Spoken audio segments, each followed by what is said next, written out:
It is being explored, and there are challenges that are being won and all kind of stuff. But the big dilemma in medical imaging is that there's not much data available, and that is the problem.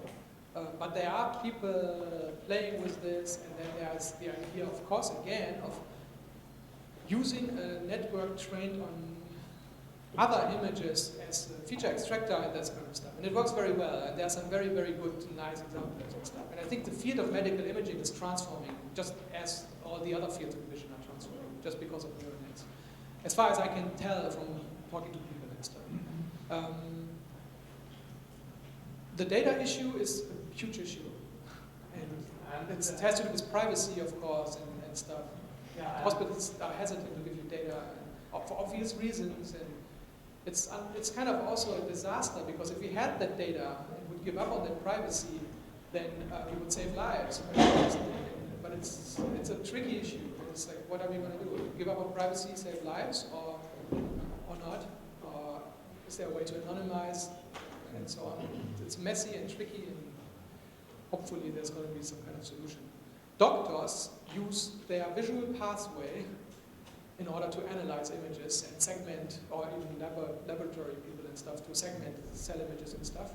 So there is a potential in utilizing a vanilla, general visual system to solve the task, even though those images aren't natural images in that sense. Right? There might be microscopic images and stuff. But it still works, right? So that gives you some hope that this transfer learning idea will happen. You talked about this transfer learning when you take some pre-learned neural network and take the one of the last layers, right? Yes. And then if you want to use it, then you just add one layer, or you add several ones?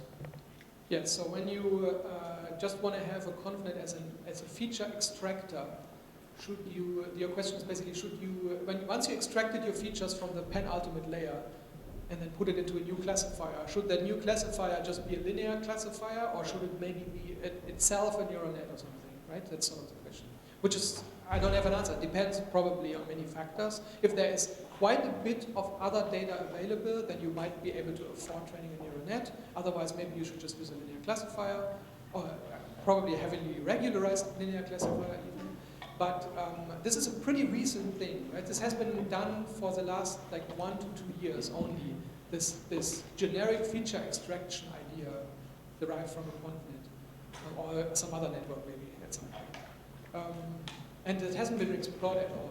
So I said the last layer, but you can of course also take some lower layers and maybe concatenate them or do some other thing. And then rather than just using it as a feature extractor, if you have really enough data, you might just want to initialize a ConvNet as an image recognizer, and then train that whole network on the little bit of extra data that you have. Or even add the objectives to train your network on your proper task, but regularize it by adding a cost term that makes this network also perform well on ImageNet or whatever you can imagine. Right? There are many, many variations of this. And it's pretty robust in any case. If you don't take the last layer, but the one before, it's probably also going to work fairly well and so on. Right? And there are some studies of how much this degrades as you go through these layers and stuff. But this is not clear exactly what you should do. But it's robust, so there's a solution. It's just what is the best possible thing. It's not clear. And then maybe I should comment also that the same thing happens in other domains. So for example, if you train a machine translation network, the word embeddings that implicitly get generated in the machine translation task are also very good at making analogies and those things that people used previously, doing things like word to vec for. So the same arguments all apply all over the place. It's not a vision specific thing, it's not a ConvNet specific thing. It's a general thing. You can reuse a network trained on one task in order to be a good feature extractor on another task.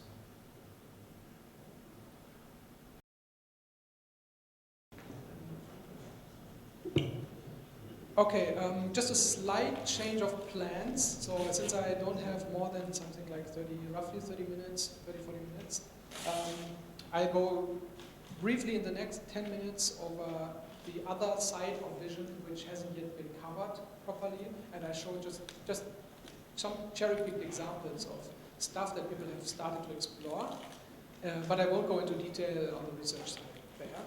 And then that gives me the last 15-20 minutes in order to show some theory examples. Okay? So I will just leave the cutting-edge research stuff out of the picture for now, for today. So in terms of what hasn't been really done in vision yet, it's actually it's quite a disaster because vision hasn't really much to do with object recognition. There are so many other things that vision amounts to which yet haven't been addressed by deep learning or are just getting started. So you could start by asking what should we do next? Object recognition works. You can recognize all these weird things and it works nicely, but is there anything left to do? Are we kind of done? And so what's interesting to notice once you get into computer vision, you will notice that computer vision actually doesn't really care about what's in the image. Most of computer vision doesn't. Seems kind of strange, but what computer vision methods care about, for the most part, is relationships between multiple images. It's kind of like 80% of vision is about relationships between images, regardless of what's in the individual images. So tasks that come to mind are things like stereo vision, geometric inference, inferring 3D structure from two cameras and stuff. But also motion, just recognizing motion in order to activity analysis. It's just, it's not about the frames that you have in time step, it's about what happened from one frame to the next. That'll reveal the motion. And it has nothing to do with the content of the frame, it's just a relationship across frames that matters. And so if you look at a classic computer vision book, and this one, you'll see like many eyes on that and stuff, which reflects the fact that you always have multiple things and you try to relate them. That's really what 80% of vision is all about. The classic example is random dot stereograms, right? You can have complete random images without any structure in them, and they can still mean something and reveal something. So if you squint and put these on top of each other, you'll see that there's like a bar in the center or something like that, right? So images can contain information across images, even if the individual ones do not contain any information whatsoever. There are many more examples. Okay, I'm just going to show this one here. So any confident would say, oh, there's a girl there. I'm going to have to stop. But you notice after a while that there isn't, and it's just a drawing. And so the only possible way to extract that bit out of this sequence is by going across frames and encoding relationships between frames. If I stopped at any point in time, this would basically just be indistinguishable from a girl. If I show multiple frames in succession, your visual system is somehow able to infer planarity. You notice that the 3D structure has a certain kind to it. In this example, it's flat. This is just a drawing. But without multiple images, and the video in this case, you wouldn't be able to make that inference. And there are many other examples. And ultimately, in vision, you want to be able to figure out that this object on the left is something completely different than the object on the right in many, many different ways that the images just don't reveal. If you would touch this object on the edge here and pull it up, you know that it would deform and it would hang down, and if you dropped it, it would go like this and stuff, and this would fall down in a straight line. The other object, it has another texture to it, and you could hold it. There's all kinds of stuff that you know about these objects, and there's no way you will ever infer that kind of stuff that you guys know about these images by just looking at images. It's completely hopeless. Unless you operate in the world, or at least see videos, at the very least, you will just never know that there is something about these objects.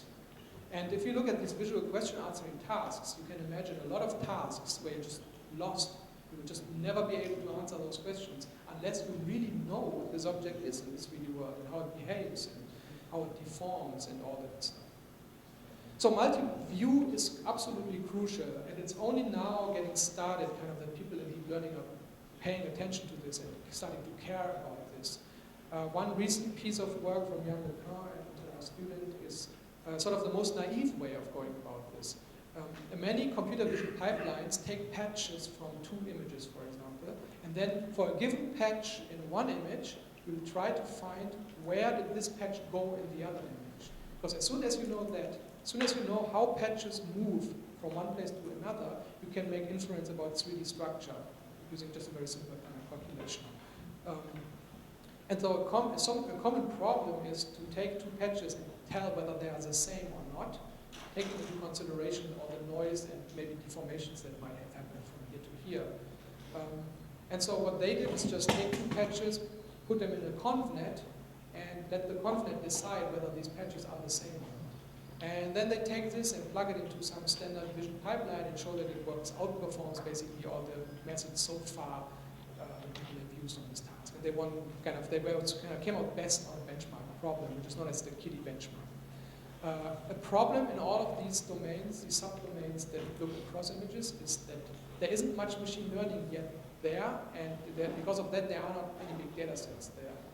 And so it's not really clear what these benchmarks really mean and so on. These are usually a few hundred images and stuff. But this is a way to plug deep learning into an existing vision system, which is nice and which started to happen in speech recognition also a few years ago. And it started to make that field take off because people would replace more and more pieces of that pipeline with neural nets, and things would work better and better. And so you can envision something similar happening here, right? So now you have this pipeline here, which is just a matcher, a matching box, but now you can replace other things in your pipeline, maybe with neural nets, and make it work better and better. But there's a more fundamental way to approach this problem, which is to say you want to have a neural net, maybe units in your neural net, neurons, which are able to encode relations between images, and not just stuff within the image. There are several mathematical arguments for using gating interactions that look like this, rather than concatenating these two images, which would be like this. I won't go into detail because of the lack of time, but it turns out if you use these gating interactions, which have been proposed around 30 years ago, things tend to work much better, and you end up finding hidden units which encode across image structure and ignore within image structure. And so a lot of people have started to put these into neural nets and try to make them better at encoding relations. Just from a very fundamental biological point of view, it seems sensible so this operation that you need to do here is no longer weighted summation, right? You're going to have to multiply two values together and have a weight vector that affects this triplet of units here in your neural network layer. So this kind of gets beyond W transpose X as the operation. It goes beyond matrix multiplication, right? So there are actual activations that get multiplied. And that's interesting in general because biology is so much more varied. Like, it's amazing how far we got with W transpose X, just weighted summation, which is all that's happening in a convolutional network, basically. It's just weighted summation, weighted summation, weighted summation, weighted summation, and element-wise nonlinearity. But maybe we should look beyond that and put something slightly more elaborate in terms of processing into our networks. For biology, this is kind of a disaster. W transpose X is like a good model of the vision. We get something that's as good as the first few layers of the visual system almost or something. It's kind of, and that only with W transpose X. It's crazy. Biologists know that dendritic trees in neurons are extremely varied and complicated. So here are some examples from some animals. They have so much structure to them, right? They seem to do so complicated things just by looking at them that this weighted summation idea seems insane. And yet it works pretty well. And so one could ask, what is scientifically the best next step to do? Like, what should we do to get beyond W transpose X weighted summation, but not make too big a step so that things get too complicated and too messy, right? Let's not try to get too biological. And well, the one thing that comes to mind is just use this, right? Allow for product interactions, gating interactions between neurons. And of course, LSTMs and so on. So because of that, all these ideas, they have been condensed in an area called bilinear models, where you have triplets of neurons interacting rather than neuron pairs, typically, which you would have in a standard neural network there. And there's tons of theory, and in my PhD thesis I explored it a little bit, and some students of mine explored this a little bit. So it turns out it's fairly easy to build a network from these bilinear neurons that can do something like depth inference from images, but, and so given two images, you want to have a depth profile, and they can extract that and so on. But in the absence of big data sets, this is sort of in a strange state right now. And one can always wonder whether, if I just take a recurrent net, put in these two images, and let it run on a big data set one day, once it's available, won't you maybe just do just as well? And no one knows an answer to that question. But certainly, applying those product interactions is an extremely strong prior. Putting strong priors, like locality invariance and so on, into neural networks has always been a good idea because it makes these networks work better, for example, using a smaller number of parameters and so on. So we have been driving this quite a bit, like we have done action recognition on 3D movies and all kinds of stuff, and it works nicely. And you can go even further and use odometry networks. So you can use a ConvNet that takes two videos on a car and outputs where did that car go. That's called odometry. And humans do that all the time. So if I close my eyes and start walking around this room, I'm going to bump into things very quickly because it's very hard to remember where something is. But even if I remember, just the visual feedback I get from my legs and so on won't be enough to get a good enough estimate of the amount by which I have been displaced next to walking. Right? So you use visual feedback a lot during navigation when you walk out of the door and stuff like that. And so that's called visual odometry, and it's very important for automotive and stuff like that. And it turns out you can train a ConvNet that does visual odometry to some degree, but you can do better if you use a classic pipeline and all kinds of cleanup tricks like loop detections and all kinds of stuff. And so right now the question is, why don't, so it works, and here you see an example of a neural net that just does it, but why doesn't it outperform classic odometry systems? The answer that I like to believe in is because the data sets are non-existent, right? These are tiny, tiny data sets, and with pre-training, all kinds of tricks to make it work. I'm convinced that once we use a very big data set, classic odometry might just also fall off the cliff and no one will use it anymore. But I cannot prove that point because no one has that data. And it's hard to make that kind of data. And, that's the general dilemma, right? Deep learning works nicely if you have a big data set. Well, that's all it is. Okay, so that's, I think, already enough time on this stuff. Oh yeah, so the very last thing is also another piece of work by Google that I just want to wrap this all up with before I go to the coding stuff. So they again went one step further than trying to solve the depth inference problem and said, what do we actually want to do? So why would you even care to have a depth map? Okay, in robotics you can imagine you want to make sure you don't bump into things as we navigate around. But many vision people, many graphics people actually care about depth structure because they want to render a scene from a different viewpoint. So for example, if you have a camera over here and then another camera over here, and from that you are able to infer the depth profile, right? I can kind of basically say exactly what the depth structure here is. If I have that depth profile, I can imagine another camera here and render the scene anew from this new perspective. Because I know all that I need to know. Right? I know the colors, I know the textures, and I know the depth profile and so on. And so geometric inference is for many people on this planet just a means to an end. It's just a way to have a 3D structure such that you can render a new scene at a novel angle. And that's very nice, because if you have that, then you can do this phototourism that you might have seen from, well, many years ago, where you take all the pictures taken all over the place, and then from that you can render intermediate views, and you can kind of start to move into a scene and kind of move around in it and do whatever you want to do. So what these Google guys did was to just take this depth inference problem, but take the depth inference out of the loop, kinda, and just solve the actual problem, in this case, which is rendering scenes.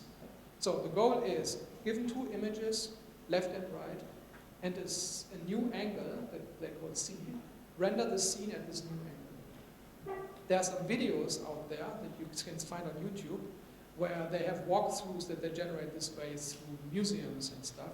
And the graphics community is very, very excited about this because it seems to work extremely well. And it's yet another area where deep learning is just came in and it just seems to work so much better and to transform everything. And so there's a huge amount of excitement, even though this is very, very recent. It's also like 2 months old or something. I don't know exactly. They solve this problem in a slightly engineered way, though. So there's a little bit of engineering and knowledge about how to do depth inference for the purpose of rendering and stuff in there. What they do is, and these are obviously people who know this area well and so on. What they do is, you take these 2 images, and now given a new, 2 images plus 2 associated camera poses, V1 and V2. Now I give you a new camera pose, C, and I ask you to render that scene. What they do is they first generate a stack of images where they just pretend this would be a planar image, and they render this whole stack of planar scenes, just take an image, at various depth levels. So they generate a volume of various distance renderings of this scene using the camera parameters that they have. And then they have a convolutional network which gets as input this whole stack of newly rendered scenes and tries to turn that stack into a rendering of the scene proper, making use of the depth inferences that it can do thanks to having 2 images in addition as input. So you can think of it as the network is trying to pick the right pixels from the right depth plane, which are already there because that's what they feed in order to, and they put it at the right place, taking into consideration the actual 3D structure of the world. And so there's a little bit of engineering in there, but then once you have this engineered system and you say, I'm not going to feed in 2 images plus camera pose, I'm going to feed in 2 images plus a stack of rendered, simply rendered scenes, it's called sweeping stereo or something, then you just train that thing on training data and they just do a beautiful job of rendering the scenes and so on, and then they could render these videos and so it's a very different example, it's a very different flavor than all of this stuff that we've seen otherwise. Okay, so much about that, and now I'm going to spend the last 20 minutes or so on introducing Theano to those who haven't yet. I think Wojciech talked about this also. Another important one is Torch, and there are other ones springing up kind of as we speak, because it's important. People figured out that it's really important to be able to compute derivatives and have code that automatically compiles onto GPU and so on. So this is a way to get backprop right? So you don't want to mess with chain rules yourself. You want to have the system mess with them. And so Torch and Theano are kind of the main examples that I'm aware of. There are some add-ons. I'm listing here, this is kind of an outdated slide. I'm listing some add-ons that people put on top of this to build frameworks to make it easy to build neural nets. In this case, it's on top of Theano, whatever. There are also low-level libraries that allow you to deal with GPUs and so on, which some people use in order to train these networks and stuff. And then there's more ConvNet-specific stuff like Caffe. Caffe is actually very widespread, but it started out as just an implementation of a ConvNet. It's now moving beyond that, and it might actually morph into more like a framework that does backprop in general over time. It's not clear yet. And then another one is, there are a whole bunch of other ones. I mentioned that it's useful to reuse a ConvNet whenever you can. I believe that's the future of doing vision, reusing and sharing of networks, of pieces of brain pre-trained. So there are, not surprisingly, libraries that give you pre-trained networks that you can just use. Right? And Caffe is also an instance of that. You can just use it as an out-of-the-box feature extractor model. And then there are other libraries, like one is called SK.Theano, which I like, which is built on top of Theano, but again, gives you a Theano representation of some common networks. And there's others. So maybe I'm going to talk a little bit about SK.Theano in the end, but first I'm going to talk about Theano, which, even if you're not using Theano, it gives you an idea of how these frameworks in general work and what kind of feel they have. And as I said, I'm using it, and I'm working at the University of Montreal, so a lot of people are using it there naturally, because that's where it has been developed, and is currently still developed. But there are also companies built on top of the stuff, so it's a pretty serious library. Its main drawback is that it's slower, probably, than Torch. Its main advantage is that it's more black boxy, so you do not have to provide the operations through which you want to backprop. You just write Python code that does your computations that you want to do, and then it uses symbolic differentiation all the way down to the bottom. So you basically just write Python code, and that's it. And then you just click a button, so to speak, to get backprop to computer derivatives. So here's a little code snippet. I'm going to sit down. Actually, it makes it easier for me. Demonstrate it. And so for those who have never seen Theano in action, you can see what it feels like to train, or maybe just to define something like a computational graph in Theano, maybe not even a neural net. So here's an example, the very first example from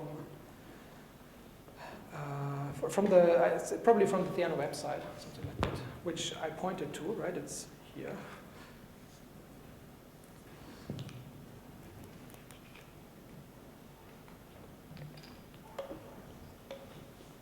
So here's the code again. It's a Python package, so apologies to those people who do not know Python. I cannot help you right now. You import the package called Theano. It has some sub-packages which are useful, such as tensor, which is for tensor operations, which is kind of all you do all the time, multiplying tensors together, doing matrix multiplies and that kind of stuff. And so the fundamental idea is of this and other packages, and maybe many packages to come now that backprop works so well, is to define a computation, first of all, define it in your code before actually doing it, so that rather than performing a computation, which is what you would be used to in Python, rather than computing a times b, if you write a times b, all the system does for you is remembering that you wanted to multiply a times b at this point, and what it does is saving off a graph that represents that computation. So that means that what we're doing here in order to define networks is symbolic operations, basically. So we're dealing with symbolic variables. And the goal of these symbolic variables is that they hold, at the end of the day, data and network parameters and other things. And by writing a program that does computations on the symbolic variables, you won't do the computations. What you will do is save a computational big graph that represents that computation. Right? To understand this, let's look at a very simple example. So first of all, before you can do anything, you're going to have to define your symbols, because you want to do symbolic differentiation. Let's take symbols A and B. Let's just say they are scalar, and whatever kind of scalar, there are various kind of floating point formats, whatever, I don't need to bother. So it happens to be called tensor.dscalar, and so I'm going to define two of those variables. They're going to be floating point numbers, basically. And so now I have them in memory here, and now I'm going to define a computation such as a plus b, adding them together, which is the simplest kind of graph you can imagine, right? So you have two symbolic variables, you have a plus operation, and you apply the plus operation, giving you a new value. And so that's what's going to be sitting in memory after Python has interpreted these lines up to here. Now you're going to have a new node, C, pointing to the evaluation of this operation. And then, since this is a graph, this C will know what it points to. It will know that it's a function of A and B. And so you have like a real graph kind of sitting there, right, for you, ready to be executed and differentiated for you later on. Okay? So this is completely useless up to here because you don't actually do the computation. So is there something unclear? Or? This is kind of a contrived example. Maybe I think it's going to run when I paste it into my interactive session. So I think it's correct, but there might also be subtle errors or something. So this is just the graph, so it's useless right now. So how do you turn this into a function? Right? So you want to actually compute this thing in the end. Well, for that, there's a separate compilation phase, and that gets started by calling Theano.function. So it's a function that will compile this graph for you, so it can actually do the computation it's supposed to do. It's good to have that separation, right? Doing the definition of the computational graph separate from having the computation as a thing in your RAM, because the compilation might now be onto CPU or onto GPU, or maybe in the future on some weird kind of FPGAs that people might develop because they might be better for certain neural nets or something. So that function here takes as an input a list of nodes in this graph, plus, so it's a list of nodes that it considers the input, plus another node which it considers the output, and it will compute compile a function in C code that will compute C given A and B. So that function will be a Python function, so that's returned as a Python function that expects 2 inputs and will give you 1 output. And what that output and input is implicitly defined here, right? So the inputs have to be floating point numbers, and the output will be a result of this operation. Or it will, in this case, also be a float. And then if you say assert, this just gives you a true or false kind of, well, it's going to fail on if you get something false. So this assert is not going to fail, which is to say, if you check whether 4 equals f of blah, blah, blah, blah, blah, this is going to evaluate to true, which means this function, if you put in 1.5, 2.5, will return 4. Okay, so it's a stupid function, and it's a very contrived way to define an addition in Python, but it works. So let me just prove to you that it works. Is that big enough?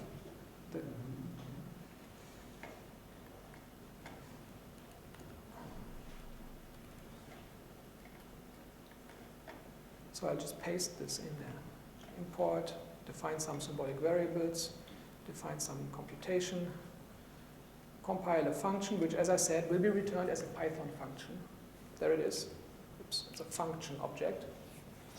C code under the hood that will do that computation. This is the plumbing in Python you need in order to call it into that C code. And now I can call that function, f of 1, 2. And it will output the result, which is 1D array, for whatever reason, in this case, giving you the result of that. Not too surprising, but comforting, maybe. Okay, so it also generalizes. Okay, so why would you go through this contrived way of defining a function? The reason is, as I said, you can compile it to be evaluate it in a fast way, and you can, given that you have the graph, compute derivatives symbolically on this function. So let's look at a more complicated example for the last 5 to 10 minutes, where we apply this to something like linear regression, basically. Right? So I'm going to do this importing stuff here again. I'm going to import Theano as T here. It's more convenient. And so what do we have to do for linear regression? We're going to need a weight matrix, which I instantiate like this. We need an input variable that holds the inputs, and we're going to need a variable that holds the targets for training. That's what you need, x, y, and parameters. And so now I define our network, our neural net. It's going to compute outputs as the dot product of W, inputs, whatever. That is a network that will represent linear regression, essentially. Right? If I had written something more complicated, like T dot of some other variable V applied to the result of this, and so on, you can imagine what I'm trying to do. And maybe with nonlinearities of like, I could go like sigmoid of this and so on, then this would just be a neural net, but it would also just be in one line if it's a simple little neural net. Okay? But now it's just linear regression for convenience. And so I can compile the function just as before. Now I have a Python function which will do the linear regression. It expects 2 inputs, the parameters and the inputs, the input vector, and it'll output the outputs. And I can call this on the data, and it will happily output the function. If I pass in a random matrix here, just for fun. Okay, but now I want to train this, and so what I'm going to do is I'm going to define a cost function using Theano. So I add another node in my graph which will hold a cost, and that's going to be the outputs minus the targets squared and the mean of that. And now comes the advantage of doing everything of this symbolically, because now you want to do learning. And so how are you going to do learning? You need the derivative of the cost with respect to W.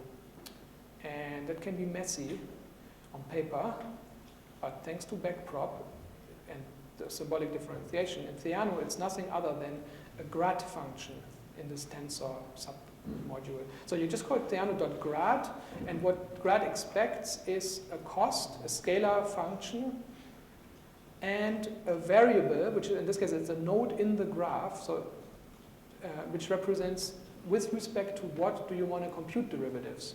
And so that's, you can imagine how convenient this is if you want to do this image drawing stuff, this artistic rendering, because you would just say, I use my convnet here as the model, sorry, some cost like squared error of the layer or something, and compute the derivative with respect to the input image, period. And now you just have the right cost that you need in order to render these images and stuff. Right?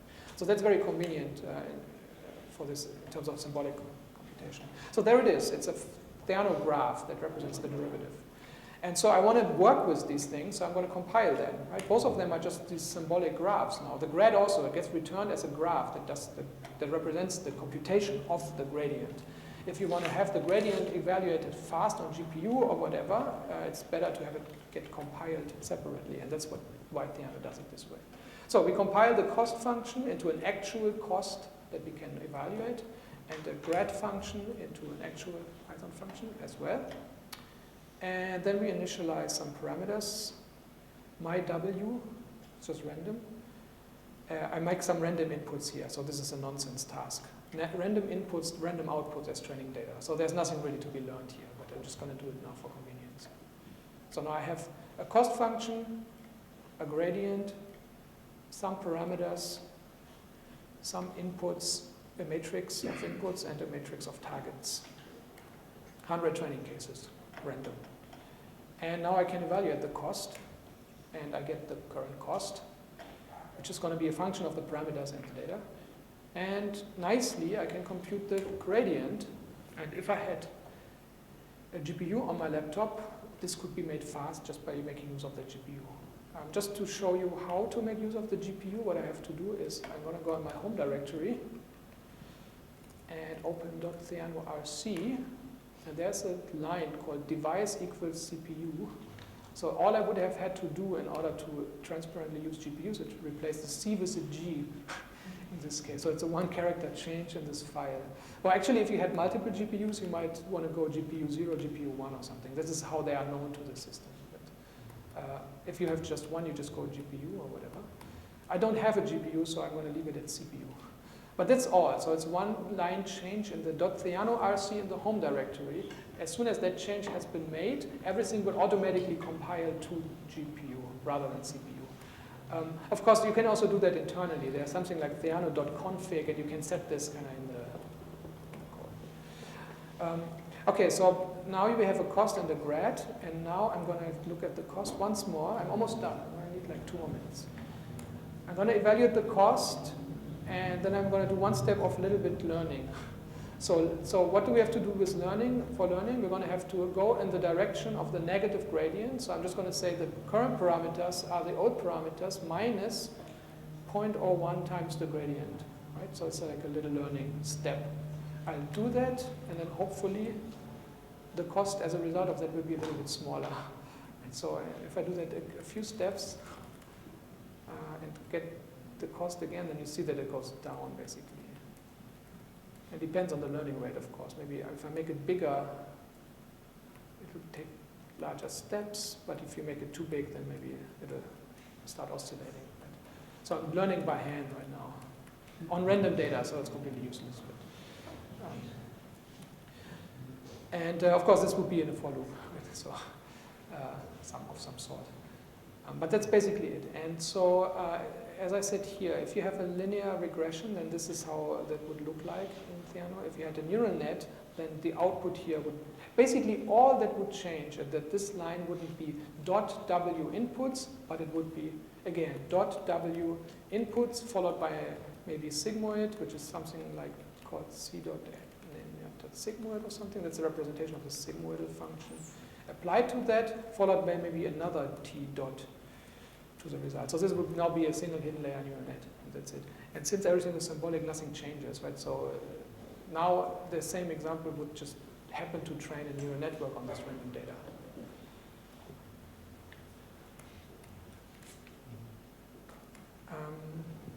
I should get to the end, I guess.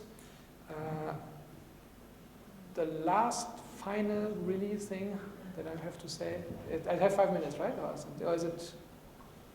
It's. Would you like to hear?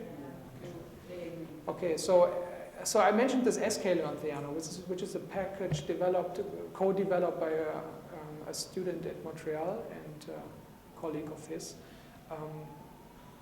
which wraps existing networks into Theano graphs. And so what that amounts to is that you import Theano and stuff, and then you have this graph representing something like GoogleNet, for example. And it nicely does everything transparently, so if you run it the first time, it'll just download the parameters, and you'll just have it there. So it'll take a while. The next time you use it, it'll have it there already, and so it'll run faster. But it comes down to something like you load an image, and you can do classification by instantiating, for example, the overfeed classifier, but GoogleNet is in there too. So all you do is you instantiate the overfeed classifier, and then you make a prediction by calling the predict method, and that's it.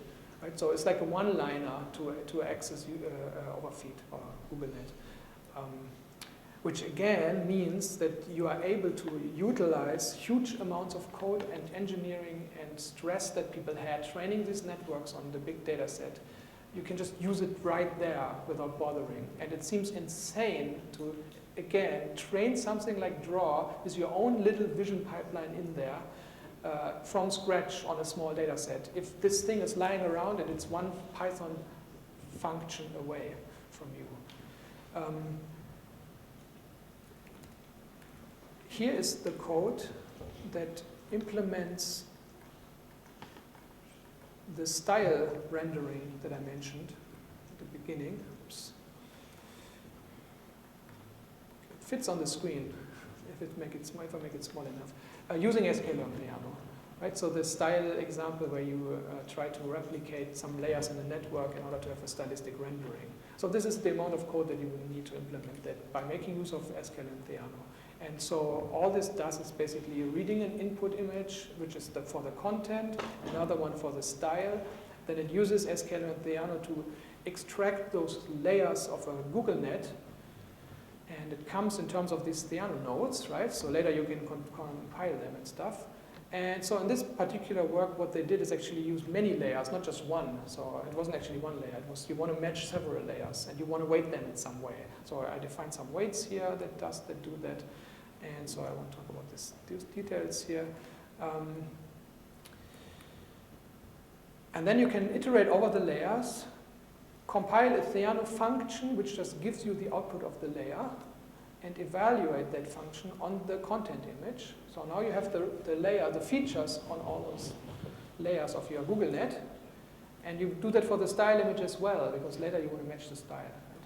And now you make a content cost, which just says, at the end of the day, I want to do gradient descent, which will mimic this cost, right? So I have the expression in that layer minus the content image at that layer squared and summed, and that will be the cost. And so if I only optimize with respect to this cost, I will just replicate the input image, basically. So I will run draw in some sense, but on a particular input image. And then for this, I mentioned this Gramian, right? This pairwise product stuff. So here's the way to set up the Gramian cost, which is a bit more complicated because they are really big and there are some tricks there to make it fast and stuff. But at the end of the day, you have a style cost, which is something like square difference between those Gramians. And then the total cost is just the sum of these two costs. And more importantly, the derivative with respect to the image, that's what I'm after now, is just this line here, right? I just say, give me the derivative of this cost with respect to input var. And if you look up there, input var is just the input image that gets fed into the convnet.